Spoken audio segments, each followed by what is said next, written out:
Hello friends, எல்லாருக்கும் வணக்கம். I am Ammu. இன்றைக்கி வீடியோவில் வந்து ஹெனா மிக்ஸாலஜி தான் பார்க்க போகிறோம். ஒரு கோன் வந்து எப்படி ரெடி பண்ண போகிறோன்றதை தான் நான் ஷார்ட்டாக உங்களுக்கு சொல்ல போகிறேன். நீங்கள் கோன் பிஸ்னஸ் ஸ்டார்ட் பண்ணுறதா இருந்தாலுமே இந்த வீடியோ வந்து உங்களுக்கு ரொம்ப ஹெல்ப்ஃபுல்லாக இருக்கும். கண்டிப்பாக பாருங்கள். மெஹந்தி கோன் யூஸ் பண்ணுறதுக்கு BAQன்னு சொல்கிற இந்த ஹெனா பவுடர் மட்டும்தான் நம்ம வந்து யூஸ் பண்ணணும். மற்றபடி கடையில் விற்கிற hair henna powder, black henna powder இதெல்லாம் யூஸ் பண்ணக்கூடாது. ஏன்னா அதிலலாம் பார்த்தீங்கன்னா ஹெனா பவுடர் கூடவே வந்து எக்ஸ்ட்ரா ஹெர்ப்லாம் ஆட் பண்ணியிருப்பாங்க. அதனால் அதில் ஸ்டெயின்லாம் வரவே வராது. ஸ்பெஷலாக இருக்கிற BAQ இந்த ஹெனா பவுடர் தான் நம்ம யூஸ் பண்ணணும். நீங்கள் ஹெனா பவுடர் வாங்குறதா இருந்தாலுமே அது ஃப்ரெஷ்ஷான ஒரு ஹெனா பவுடராக வாங்குங்க. ஏன்னா அதோட லைஃப் பீரியட் பார்த்திங்கன்னா 2 இயர்ஸ் வரைக்கும் தான் இருக்கும். அதுக்கு மேலே ரொம்ப நாள் வச்சுருந்தாலுமே ஸ்டெயினுமே குறையும். அதனால் ஃப்ரெஷ்ஷாக வாங்குறதே நல்லது. அதில் தான் ஸ்டெயினுமே நல்லா இருக்கும்.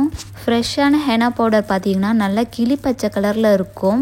அதுவே ஒரு 6 மந்த் 1 இயர் கழித்து பார்த்திங்கன்னா அதோட கலர் வந்து கொஞ்சம் கொஞ்சமாக குறைஞ்சிக்கிட்டே வரும். இப்போ மெஷர்மெண்ட்லாம் பார்ப்போம். 100 கிராம் ஹெனா பவுடர் வந்து எடுத்துக்கோங்க. இதில் பார்த்திங்கன்னா ஒரு 15லேருந்து 18 கோன் வரைக்கும் வரும். இந்த ஹெனா பவுடர் கொட்டிட்டு இந்த பேக்கெட்டை வந்து நல்லா டைட் பண்ணி க்ளோஸ் பண்ணிக்கோங்க. இல்லைனா இதோட கலர் வந்து சேஞ்ச் ஆகிடும். அப்புறம் ஸ்டெயினுமே கம்மியாகிடும். நல்லா இதை ரேப் பண்ணி வச்சுக்கோங்க. சுகர் வந்து 40 கிராம் அளவுக்கு சேர்த்துக்கோங்க. 40 கிராம் சுகரை எடுத்து ஹெனா பவுடரோடு சேர்த்துட்டு நல்லா மிக்ஸ் பண்ணிக்கோங்க. நல்லா மிக்ஸ் பண்ணிவிட்டு தண்ணி வந்து கொஞ்சம் கொஞ்சமாக ஆட் பண்ணிக்கோங்க. இதுக்கு வந்து மெஷர்மெண்ட்லாம் இல்லை. ஏன்னா ஒரு பவுடருக்கு ஒரு மாதிரி சேஞ்ச் ஆகும். அதனால் இது நல்லா தண்ணி ஊற்றி கொஞ்சம் கொஞ்சமாக ஊற்றுங்க. கொஞ்சம் கொஞ்சமாக ஊற்றி நல்லா மிக்ஸ் பண்ணிக்கிட்டே வாங்க. இது நல்லா ஒரு துவையல் பதத்துக்கு வரணும். அந்த அளவுக்கு மிக்ஸ் பண்ணுங்கள். இந்த அளவுக்கு வரணும் பாருங்கள். எடுத்ததுமே தண்ணி வந்து ஊற்றிடாதீங்க. கொஞ்சம் கொஞ்சமாக சேர்த்துட்டு இந்த மாதிரி மிக்ஸ் பண்ணுங்கள். தண்ணி ஊற்றி நல்லா மிக்ஸ் பண்ணதுக்கப்புறமா இப்போ எசென்ஷியல் ஆயில் வந்து நம்ம ஆட் பண்ண போகிறோம்.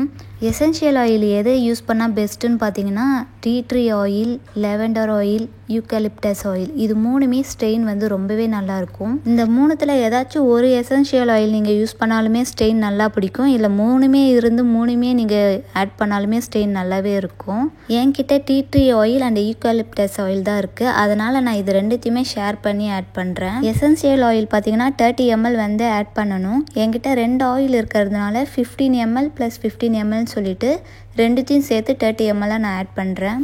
எல்லாத்தையும் சேர்த்துட்டு நல்லா மிக்ஸ் பண்ணி விடுங்க. இந்த ஆயில் வந்து நல்லா ஊறி இறங்கி இருக்கணும். நல்லா மிக்ஸ் பண்ணிக்கிட்டே இருங்க. எப்போவுமே ஹெனா பவுடரில் வந்து ஃபஸ்ட்டு தண்ணியை தான் ஆட் பண்ணணும். ஏன்னா முன்னாடியே நம்ம எசென்ஷியல் ஆயில் வந்து அந்த பவுடரில் மிக்ஸ் பண்ணோன்னா உருண்டையாக ஆகிடும். அதனால தான் ஃபஸ்ட்டு தண்ணியை ஊற்றி நல்லா மிக்ஸ் பண்ணிவிட்டு அதுக்கப்புறமா எசென்ஷியல் ஆயில் வந்து ஆட் பண்ணுறது. நல்லா மிக்ஸ் பண்ணதுக்கப்புறமா ஆயில் நல்லா அந்த பேஸ்ட்டில் ஊறினதுக்கப்புறமா இதை வந்து மேக்ஸிமம் 5 to 24 hours வந்து டை ரிலீஸ்க்கு விட்டுடணும். நல்லா வெய்ய காலமாக இருந்தால் ஒரு 8 hours போதும். நல்லாவே டை ரிலீஸ் ஆகிடும். இதுவே குளிர்காலமாக இருந்தால் கொஞ்சம் நேரம் ஆகும். இது அப்படியே பார்த்தீங்கன்னா இட்லி மாவு வந்து பொங்க விடுற மாதிரி தான். இது நல்லா ரிலீஸ் ஆகி வந்தால் தான் நல்லா இருக்கும். கோனுக்கு யூஸ் பண்ணுற பின்னுமே பார்த்திங்கன்னா நிறைய மெஷர்மெண்ட் இருக்குது. இப்போ 0.38 mm பின்லாம் பார்த்திங்கன்னா ரொம்பவே தின் ஹோலாக இருக்கும். அதில் அந்த ஃபிகர் டிசைன்ஸ்லாம் வந்து ரொம்ப மைன்யூட்டாக இருக்கும் இல்லையா, அதெல்லாம் நம்ம அதில் போடலாம். அடுத்தது 0.5 mm பின் பார்த்திங்கன்னா ஒரு மீடியமான ஒரு சைஸில் உள்ள ஒரு ஹோல். அதில் பார்த்திங்கன்னா இந்த ஃப்ளோரல் டிசைன், நார்மலான ஒரு டிசைன் அதெல்லாம் வந்து நம்ம போடலாம். 0.7 mm பார்த்திங்கன்னா அது கொஞ்சம் பெரிய ஹோலாக இருக்கும். இந்த ஷாப்லலாம் விற்கிற மெஹந்தி கோனில் இருக்கிற சைஸ் தான் அது. கொஞ்சம் பெருசாக வரும் டிசைன். செலஃபின் ஷீட்டுமே நிறைய வெரைட்டியில் இருக்குது. தின்னான ஷீட்டாகவும் இருக்குது, திக்காகவும் இருக்குது. அது நம்மளுடைய விருப்பம் தான். நம்ம கம்ஃபர்டபுளுக்கு ஏற்ற மாதிரி நம்ம அதை யூஸ் பண்ணிக்கணும். கடையில் இருக்கிற கோன்லாம் பார்த்திங்கன்னா ரொம்ப திக்காக இருக்கும். அதை ரொம்ப நேரம்லாம் யூஸ் பண்ண முடியாது, கையெல்லாம் வலிக்கும். முக்கால்வாசி பிரைடல் கோன்லாம் பார்த்திங்கன்னா தின்னான ஷீட்டில் தான் யூஸ் பண்ணுவாங்க. அதுவுமே ஈஸியாக இருக்கும். இப்போது கோன் ஷீட் எப்படி ரெடி பண்ணலான்னு பார்ப்போம். இப்போ 2 விரலை எடுத்து அந்த ஷீட்டுக்கு நடுவில் வச்சுட்டு அதை வந்து அப்படியே ரொட்டேட் பண்ணிக்கிட்டே வரணும். அது ஒரு கோன் ஷேப்புக்கு ரொட்டேட் பண்ணிக்கிட்டே வாங்க. ஃபுல்லாக ரொட்டேட் பண்ணக்கூடாது. எண்டில் கொஞ்சமாக ஸ்பேஸ் விட்டுட்டு அது வரைக்கும் ரொட்டேட் பண்ணிக்கோங்க. இப்போது அந்த ஹோலில் வந்து நம்ம வச்சுருக்க பின்னை வந்து சேர்த்துக்கோங்க. பாதி பின்னு போகிற அளவுக்கு தான் நம்ம உள்ளே வந்து இன்சர்ட் பண்ணணும். ஃபுல்லாக விட்டுட்டிங்கன்னா அது உள்ளுக்காக விழுந்துடும். அதனால் பாதி அளவு வச்சுட்டு நம்ம கட்டை விரலில் வந்து கொஞ்சமாக ப்ரெஷர் வச்சுக்கோங்க. கொஞ்சம் கொஞ்சமாக வந்து மேல் பக்கமாக இந்த மாதிரி இழுத்து லைட்டாக ரொட்டேட்டும் பண்ணுங்கள். இந்த மாதிரி 2 விஷயத்தையும் ஒரே டைமில் பண்ணணும். மேலேயும் இழுக்கணும், கொஞ்சமாக ரொட்டேட்டும் பண்ணணும். இந்த மாதிரி பண்ணுங்கள். இந்த மாதிரி பண்ணிக்கிட்டே அந்த பின்னு வந்து நல்லா டைட்டாக ஆகணும். அது வரைக்கும் இந்த மாதிரி பண்ணுங்கள். ஆரம்பத்தில் 2 விரல் வச்ச மாதிரி தான் ஹோல் இருந்துச்சு. இப்போ ஒரு கட்டை விரல் போகிற அளவுக்கு வந்து அதில் கேப் இருக்கணும். இந்த மாதிரி ரொட்டேட் பண்ணிக்கிட்டே இருந்து அந்த பின் வந்து எப்போ டைட் ஆகுதோ அந்த டைமில் வந்து நம்ம ஃபுல்லாக ரொட்டேட் பண்ணிக்கணும். நல்லா டைட் ஆனதுக்கப்புறமா பொறுமையாக ரொட்டேட் பண்ணிவிட்டு கடைசி இந்த பகுதியில் வந்து டேப்பை வந்து பின்பக்கமாக ஒட்டி இதை செக்யூர் பண்ணிக்கணும்.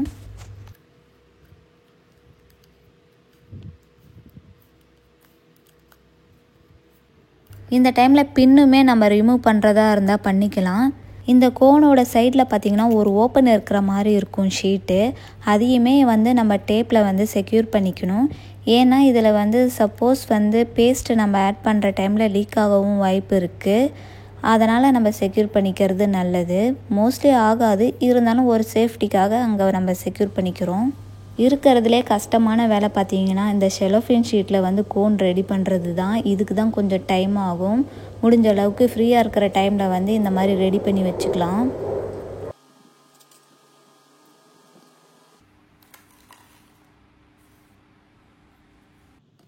நான் 1 டே வந்து டை ரிலீஸ் பண்ணுறதுக்காக விட்டுருந்தேன். நல்லாவே ஆயிடுச்சு. நல்லா ஒரு ப்ரௌனிஷ் கலரில் இருக்கும். இதை நல்லா மிக்ஸ் பண்ணிக்கோங்க.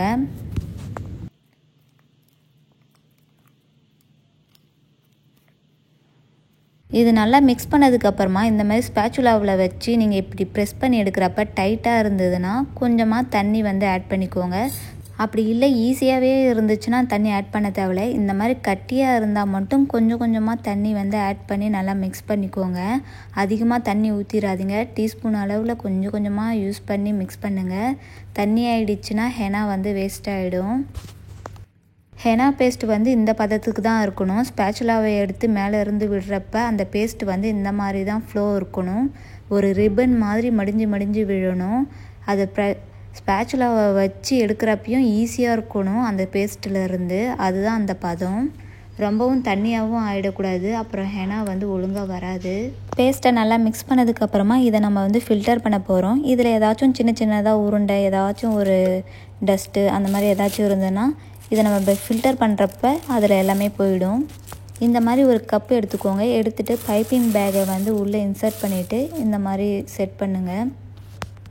மெகந்திட்டின்னு சொல்லிட்டு இந்த ஃபில்டர் ஸ்டாக்கிங்குமே இருக்கும். அதையுமே வந்து இந்த பைப்பிங் பேக்குள்ளே விட்டுட்டு இது வந்து இதே மாதிரியே வந்து செட் பண்ணுங்கள்.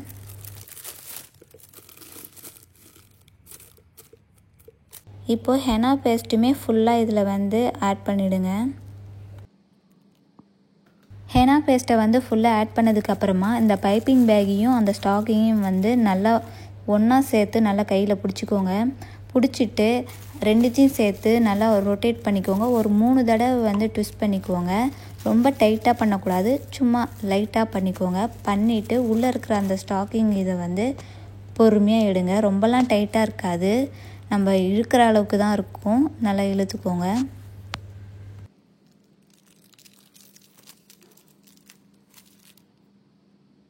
எடுத்ததுக்கப்புறமா பைப்பிங் பேக்கை வந்து நல்லா ரொட்டேட் பண்ணி டைட் பண்ணிக்கோங்க. டைட் பண்ணிவிட்டு அதில் கிளிப் போட்டுக்கோங்க. இப்போது இந்த பைப்பிங் பேக்கில் வந்து லைட்டாக வந்து கட் பண்ணிக்கோங்க. கட் பண்ணிவிட்டு நம்ம ஏற்கனவே ரெடி பண்ணி வச்சுருக்க கோனில் வந்து இப்போ ஃபில் பண்ண போகிறோம். நல்லா உள்ள வரைக்கும் விட்டுக்கோங்க. விட்டுட்டு நல்லா ப்ரெஷரோடு அமுக்குங்க. பொறுமையாக விடக்கூடாது, ஏன்னா பபிள்ஸ் ஃபார்ம் ஆகிடும். அதனால் நல்லா உள்ளுக்காக விட்டு நல்லா ப்ரெஷரோடு விட்டு அந்த எண்டு வரைக்கும் வந்து ஃபில் பண்ணுங்கள். ரொம்பவும் கம்மியாகவும் ஃபில் பண்ணக்கூடாது, அதிகமாகவும் வரக்கூடாது. அந்த லைன் வரைக்கும் தான் ஃபில் பண்ணணும். ஹெனா வந்து ஃபில் பண்ணதுக்கப்புறமா டேப்பில் வந்து இந்த டாப்பில் இருக்கிற இடத்துல வந்து ஒரு 3 டேப் அளவுக்கு நல்லா ஒட்டிக்கோங்க. டேப்போட சைஸை பொறுத்து தான். இது ரொம்ப சின்னதாக இருக்கிறதுனால நான் ஒரு 3 டைம்ஸ் வந்து அதை ஒட்டிக்கிறேன். பெரிய சைஸ்னால் நீங்கள் 2 டைம்ஸ் ஒட்டினாலே போதும். ஒட்டிட்டு இந்த மாதிரி ப்ரெஸ் பண்ணிக்கோங்க. இதை நல்லா வந்து ஒட்டி செக்யூர் பண்ணிவிடுங்க. மேலே நல்லா ஒட்டினதுக்கப்புறமா மேலேருந்து ஒரு ப்ரெஸ் பண்ணுங்கள். கீழே வந்து அந்த பேஸ்ட் வருதான்னு பாருங்கள். வரும். வந்ததுக்கப்புறமா கீழே வந்து டேப் ஒட்டிக்கோங்க. மேலே இருக்கிற பகுதியை பார்த்திங்கன்னா இந்த மாதிரி ஃபோல்டு பண்ணி நம்ம கொஞ்சம் டைட்டாக வந்து டேப் வச்சு செக்யூர் பண்ணிக்கணும். ரொம்ப டைட்டாலாம் போடணும்னு அவசியம் இல்லை. இது எந்த அளவுக்கு கம்ஃபர்டபுளாக இருக்கோ அந்த அளவுக்கு வந்து ஃபோல்டு பண்ணிக்கோங்க. ஃபஸ்ட்டு வந்து மேலேருந்து ஒரு டேப் ஒட்டிக்கோங்க. அதுக்கப்புறமா சைடில் ஒரு டேப் ஒட்டிக்கோங்க. அதுக்கப்புறம் இந்த 2 டேப்பையும் சேர்த்த மாதிரி ஒரு டேப் வந்து ஃபுல்லாக வந்து சர்க்கிளாக ஒட்டிக்கோங்க. இதே மாதிரி எல்லா கோனையும் வந்து ரெடி பண்ணிவிடுங்க. இந்த கோன் பார்த்திங்கன்னா வெளியில் வந்து ஒரு 3லேருந்து ஒரு 4 டேஸ் வரைக்கும் இதோடைய லைஃப் வந்து தாங்கும். இதுவே நீங்கள் ஃப்ரீசரில் வைக்கிறதா இருந்தால் இதை வந்து ஒரு ஏர்டைட் கண்டெய்னரில் வச்சு 1 மந்த் வரைக்கும் நீங்கள் யூஸ் பண்ணிக்கலாம். இதோட ஃப்ளோ வந்து இப்படி தான் இருக்குது. ரொம்பவே சாஃப்டாக நல்லாவே வருது பாருங்கள். ஓகே ஃப்ரெண்ட்ஸ், இந்த வீடியோ வந்து உங்களுக்கு ரொம்பவே ஹெல்ப்ஃபுல்லாக இருக்கும்னு நான் நினைக்கிறேன். கண்டிப்பாக வந்து ட்ரை பண்ணி பாருங்கள். சின்னதாக பிஸ்னஸ்லாம் ஸ்டார்ட் பண்ணுறவங்களுக்கு வந்து கண்டிப்பாக இந்த வீடியோ வந்து யூஸ்ஃபுல்லாக இருக்கும்னு நினைக்கிறேன். ஏதாச்சும் ஃபெஸ்டிவல்லாம் வந்துச்சுன்னா நம்மளுடைய ரிலேட்டிவ்ஸ் ஃப்ரெண்ட்ஸுக்கெலாம் வந்து நம்ம கையாலே வந்து கோன் ரெடி பண்ணி கொடுக்கறதுல வந்து ஒரு பெரிய சந்தோஷம் இருக்கும். பிஸ்னஸ்லாம் பண்ணலைனாலும் இந்த மாதிரி ஃபெஸ்டிவல் டைமில் வந்து உங்கள் கையாலே வந்து கோன் ரெடி பண்ணி ஷேர் பண்ணுங்கள். ஓகே ஃப்ரெண்ட்ஸ், அடுத்த வீடியோவில் பார்ப்போம். டாட்டா பாய்.